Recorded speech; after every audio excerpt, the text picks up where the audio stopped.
Cheers and salutations. Welcome to Americans Learn. My name is Kit. Please be sure to like, comment, share, and subscribe and hit that ring bell notification. That way, all of you are made aware when we upload new content. You guessed it, upon our YouTube channel. And today, we got ourselves a fun video. A video that will enlighten you all. But don't be sad by it, because in victory, there must be defeat. 10 worst Roman defeats by Spectrum. So listen here, my fellow true Romans. Hold tight and make love to your true Roman wife.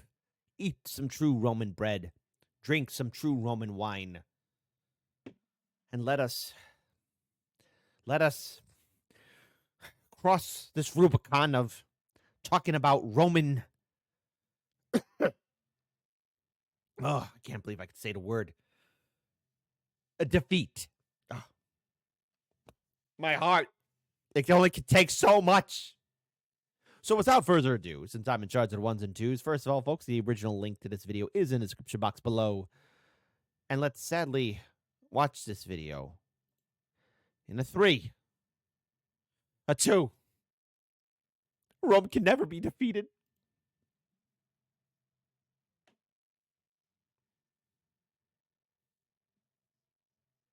Oh, I just realized I didn't even hit the camera button. Haha. I made a mistake. Now let's play this video in a 3, 2, 1. Ancient Rome has had its fair share of defeats, which is natural. After all, when your civilization lasts for so long, it's bound to happen. No. I refuse to acknowledge that. In truth, the Roman military record is actually quite impressive. Nevertheless, losses do happen, and sometimes Debatable. they can be quite disastrous. And the following battles are all disastrous. These are the 10 worst defeats in Roman history. Honorable mentions: the Battle of the Trebia River, where Hannibal pretty decisively defeated the Roman army. I don't want to hear about Hannibal the animal.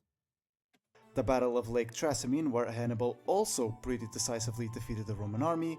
And the Battle of Drepana, also known as that time where the sacred chickens refused to eat, Pulcher chose to attack anyway and was destroyed in the process. Stupid idiot. Moron! Always listen to the sacred chickens. And chickens are related to T-Rex, so put respect on its name. Number 10, the Battle of the Corinth Forks. This is the second oldest battle on the list. We're taken all the way back to the Second Samnite War. At the time, Rome was still a regional power in Italy. In fact, winning this war made Rome essentially the biggest player in the Italian peninsula. Good. But it was not. But look at how ugly that peninsula looked. I mean, you got the Etruscans, you got the Samnites, you got all those societies there. It's terrible. Winning this war made Rome essentially the biggest player in the Italian peninsula. But it was not a victory won without hiccups.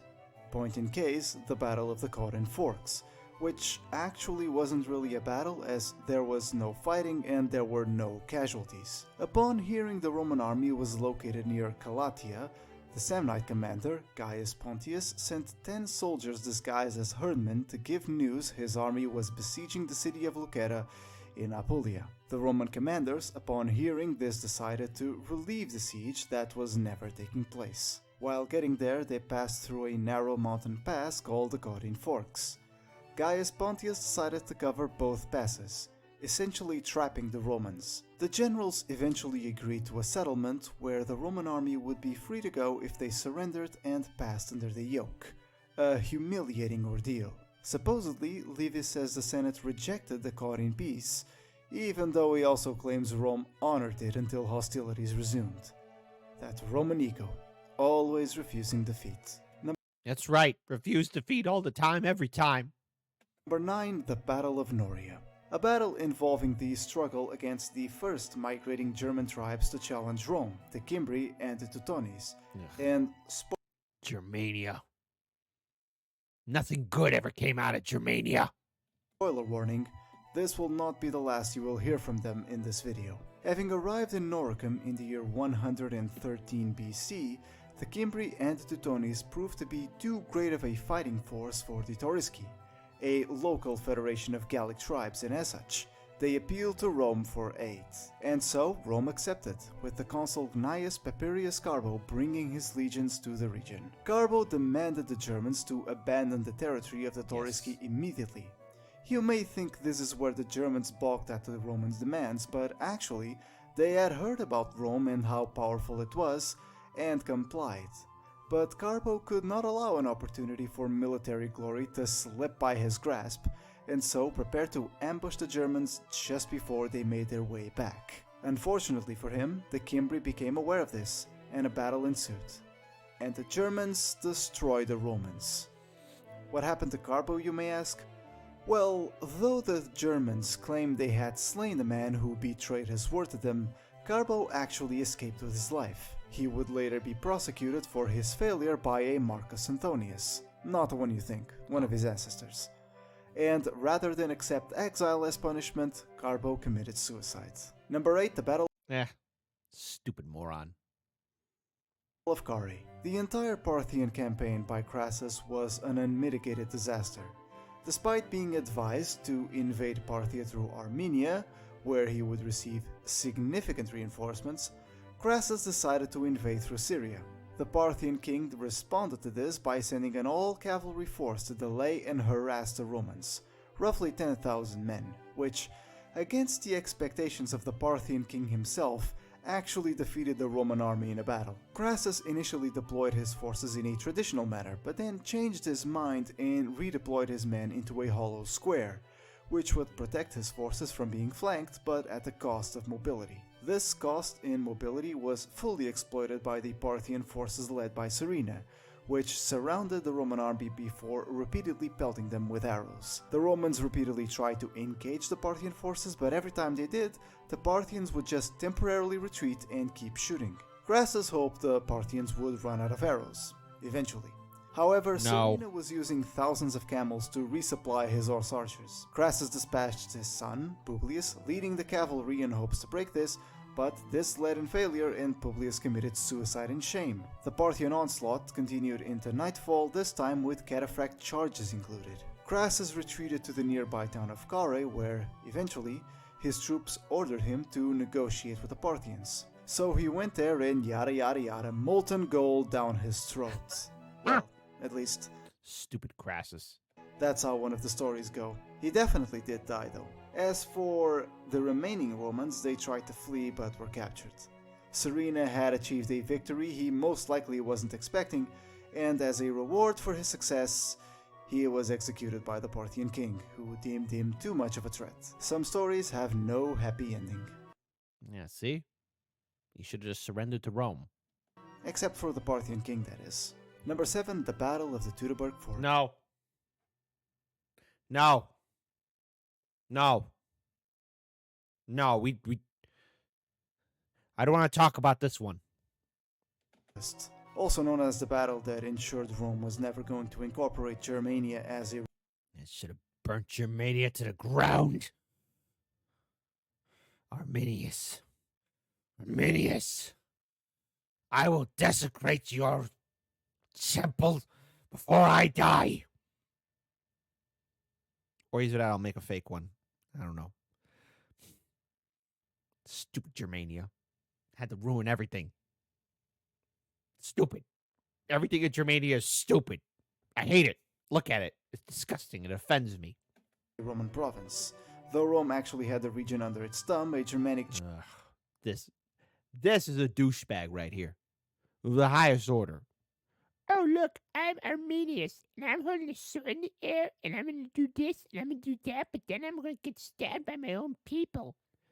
Stupid Arminius. Stupid Germania. There, that's a spot-on impression. I hope I could do a voice actor role of that, and that's how Arminius sounds in my voice, in my head. That's how he sounds. That's his voice. Hello, everybody. I'm Arminius, and I'm going to be a total douchebag. There you go. Perfect. Spot-on impression. Chieftain called Arminius had conjured up a plan to expel the Romans. He had become a trusted auxiliary of the Roman army, but in secret, he had been building an alliance with other Germanic tribes.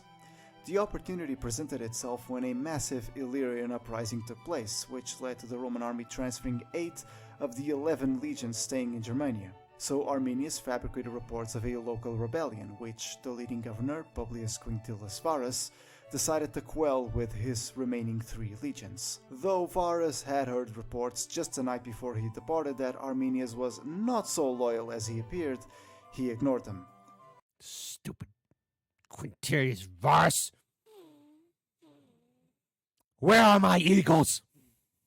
Arminius then left, supposedly to gather some forces to support the Roman campaign. You can see how this goes. While marching through the Tberg forest, the Roman forces were ambushed. They tried to make their escape, but to no avail.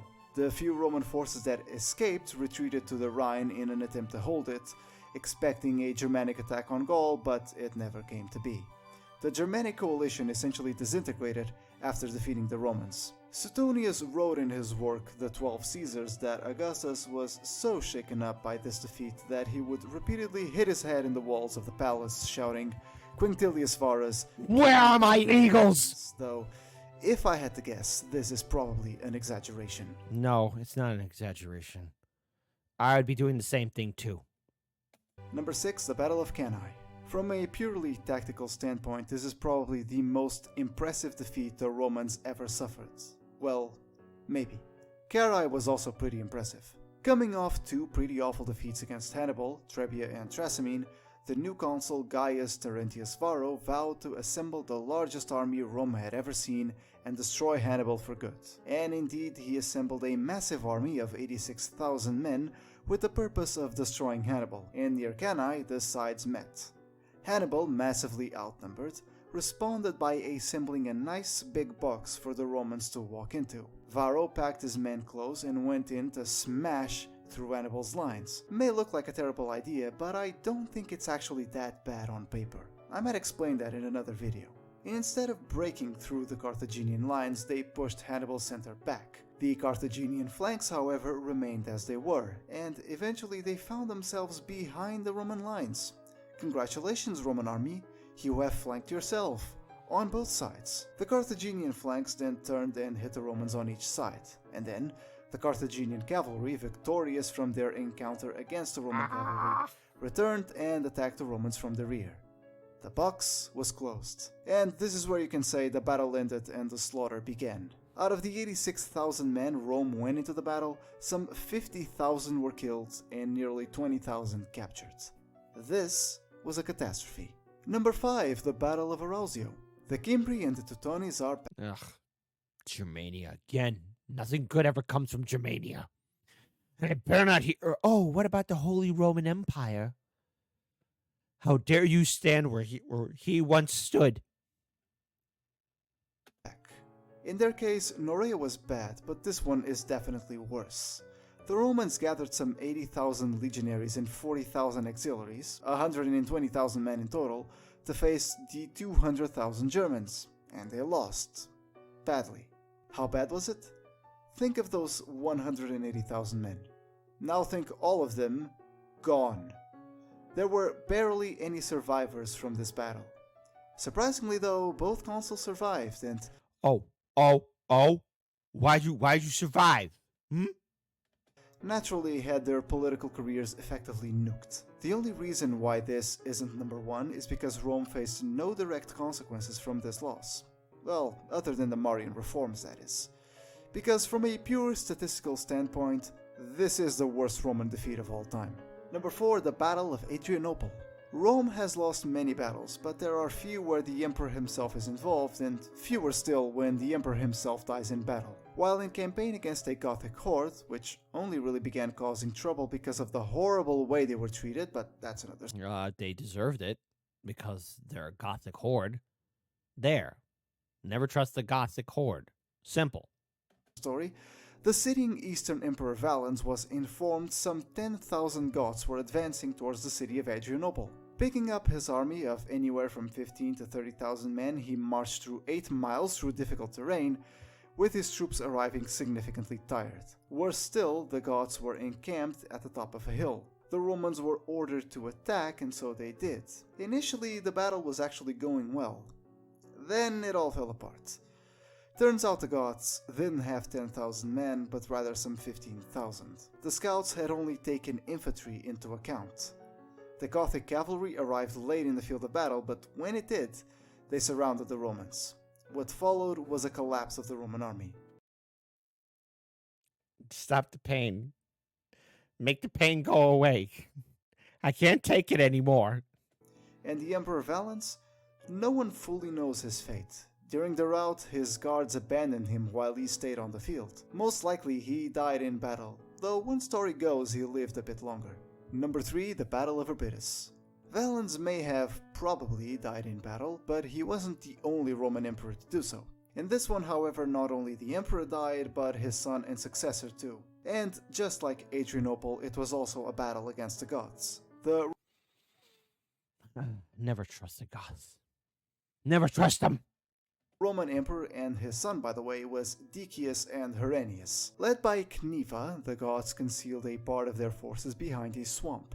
Supposedly, Herennius had already been killed during a skirmish before the battle. Decius addressed this by saying to his soldiers, "Let no one mourn. The death of one soldier is not a great loss to the Republic." Decius initially defeated their Gothic opponents, but made the horrible mistake of pursuing their enemies all the way to the swamp, where more Goths were hidden. The Roman forces were then ambushed, and Decius died along with his soldiers. Number 2, the Battle of Adessa. In this case, No. the emperor didn't die. He was, however, captured, which led to the imperial family back home be severely shaken in legitimacy, if the amount of usurpers to Gallienus is taken into account. Responding initially to some Gothic raids, the Emperor Valerian gathered some 70,000 men and traveled east. This army was busy dealing with the Goths when it was hit hard by a plague. It was with the army in this weakened state that the Persian Emperor Shapur I invaded Mesopotamia. Valerian met the Persian army in battle near the city of Edessa, and it resulted in a catastrophic defeat, where casualties for the Romans were very high, and for the Persians, minimal. Valerian himself would be captured in this battle, and he would never return to Rome, remaining a hostage to Shapur I for... We dare not speak Shapur I. Valerian, we shall avenge you. One name Aurelian shall save you. the rest of his life. The immediate effect for this was a series of revolts in both the east and west of the empire. Number 1, the Battle of the Alia. In the year 387 BC, a Gallic tribe called the Senones migrated into Italy, prompting the Etruscan city of Clusium to Not the Gauls. The Gaul of Gauls. ask Rome for help. This led into a battle against the Senones. The numbers on each side depend on the writer. Plutarch writes the Romans had some 40,000 men and were not outnumbered. Dionysius writes 35,000. Diodorus Siculus says 24,000. As for the Gauls, modern estimates can go from 30 to 70,000, though one historian says it could barely be more than 12,000. There are only 2 ancient accounts on the battle, and both paint a similar picture. The Roman lines effectively melted as soon as there was contact between the 2 forces. In any case, this battle was a disaster for Rome. Casualties were heavy, but that's not the worst of it. The reason why this battle was picked for number 1 spot is its aftermath. After losing the battle against the Gauls, the city of Rome was sacked. Stupid, bushy, mustache bastard Gauls. I put this curse upon you. This curse upon Gaul. One day, a man of the Julii will rise and enter your lands, and in it, as you are drinking your ale and eating your bread and singing songs as your families at the fire, he will bring legions upon your lands and burn you to a crisp, to where all that remains of Gaul is just a hollow mass of a few survivors hiding in one field under the shade of one tree, forever remembering that they were the ones that brought it upon themselves. I'm sorry. I shall event. I mean, oh my goodness, how terrible it is that Rome is getting sacked by the Gauls. And as far as consequences go, there isn't a lot worse than that. Only something like the wipeout of your entire civilization would top it. And that's the list. Hope you enjoyed the video. Leave a like, comment, and subscribe. Let's just say I'm looking forward to doing a campaign in destroying the people of Gaul. The Gauls had it coming. They always did have it coming. Oh, how terrible this video was. 10 out of 10. Really historically accurate. Painful, absolutely. Heart-wrenching and depressing, yes. But I gotta tell you, folks, my heart can only take so much. Never forget Rome, for it does live on in the realm of Ultramar. Peace.